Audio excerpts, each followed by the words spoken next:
Kasachische Verantwortliche fordern eine Zunahme der Rechte und Profite für die in Ostturkestan lebenden Kasachen ein. Zudem wird die Austeilung von Visa debattiert.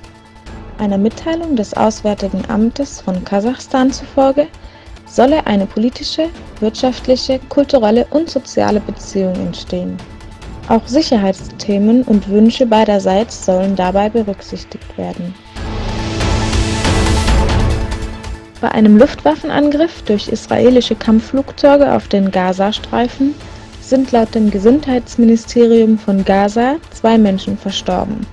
Die Zentrale des Fernsehsenders Al-Aqsa TV ist von den Raketen zerstört worden.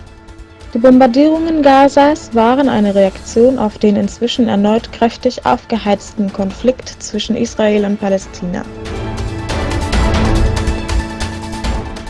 Halil Islamoglu, Sprecher der Türkistan-Schwarzmeer-Region und anderer Vereine, organisierte in Vezirköprü eine Demonstration, um die Politik Chinas in Ostturkestan deutlich zu verurteilen.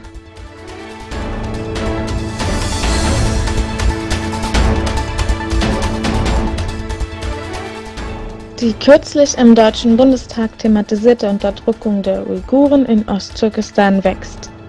Jungen Uiguren wird nun die Möglichkeit gegeben, eine Chinesin zu ehelichen, um somit die Befreiung von verwandten Insassen in sogenannten Umerziehungslagern zu erreichen, oder aber um eigene Lebensbedingungen zu verbessern.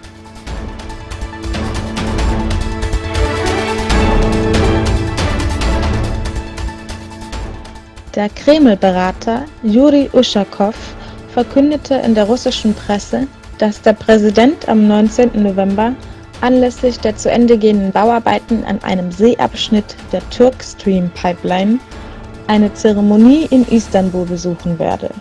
Die Pipeline soll, wenn fertig, aus 2 Ästen bestehen, die jeweils 15,7 Milliarden Kubikmeter Gas je Jahr liefern können.